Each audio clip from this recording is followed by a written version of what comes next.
Hello and welcome to the Geek Den for issue 128 of the Star Trek Starship collection. We have the OV-165, which appeared in every episode of Star Trek Enterprise. It was a ship that appeared in the opening sequence of Enterprise on every episode, including the Mirror Universe episode. Anyway, this is the ship, or shuttle I should say. Yeah, it looks okay. Looks really nice. But let's have a look at the magazine first. So here we have obviously the specs of it. So yeah, so the OV-165 is basically a sort of a concept of the shuttle. So the space shuttle that NASA has. So the OV, I do believe, stands for orbital vehicle.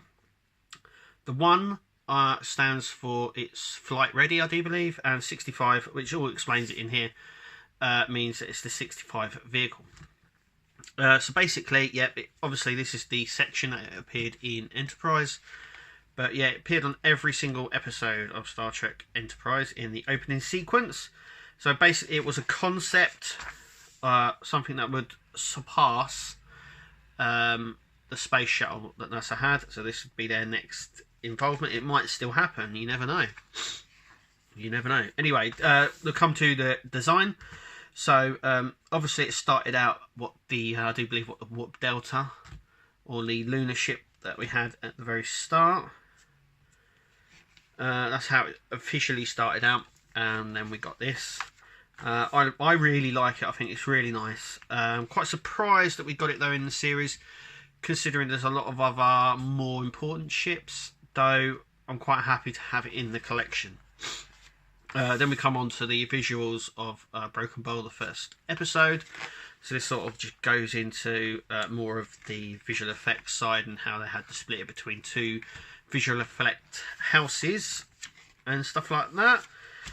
Then we come on to obviously our trivia here, and the next one in the issues, which is issue 129, which is the Folian ship. We already had one. This is a different one, obviously, and we'll be looking at that one in our next look. So without further ado, let's open it up and take a close look. And this is OV-165 out of the packaging, out of its box, and I've got to say it looks really nice. I'm pleased that it's in the collection, though there was a bit more other stuff I feel that could have been there except this, but I am happy to have it nonetheless. Now, it's got a lot of texture on it. Underneath hasn't. Now, it does explain why in the magazine, if you choose to read the magazine, but it does explain why. But this is it. This is it on the stand, and it's quite stable. I mean, it's not, that isn't going to fly off if knocked, though it does seem to wobble a little bit at the sides. It's still sort of latched on, so that's nice. So let's get a bit of a closer look. We get a lot of this panel detailing on the top here, which is nice. Obviously the cockpit here, we've got some side windows. Obviously this would be the cargo section just here, which is a little bit lined out here. We've got some detailing on the top. Obviously the back there, I would imagine these are the engines here, and I would imagine that's sort of an access port. The wings, yeah, they're like angled up slightly. Let's look at the underneath. Now, obviously, it's very plain. I know a lot of people online have complained about it being so plain underneath. It does actually explain why in the book and why it's so plain. But I would imagine with the disasters that they've had with the shuttle and the heat shield and the panels, it would make sense that future versions may have a single panel, simpler like this, easier to replace maybe, and to maintain. And obviously, being a single unit instead of squares, maybe it's just protected better. But it does explain it slightly in the book. So make sure you read the book.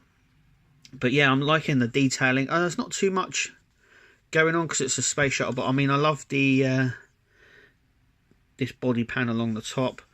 I mean, it says OV 165 there, and obviously on the wings as well. Now I'm not too sure underneath. Are these sort of paint? Is this mist paint? I don't know, but I mean it gives it a little bit more of an effect that it's re-entered and the atmosphere. On the top we don't really get that, so I don't know whether that's effect or whether that's just some scuffing there of the paint. But obviously we'll mostly be displaying it on the stand just like this. But yeah, that is it. That is the OV-165. I'm happy that it's in the collection. Obviously if you like Enterprise, get it because it's part of that. But any Star Trek fan would probably love this. This is a sort of evolution from the space shuttle to this to the Phoenix. But anyway, that is OV-165. Watching the Geek Den. Remember to subscribe and follow us on Twitter, and we'll see you at the next video.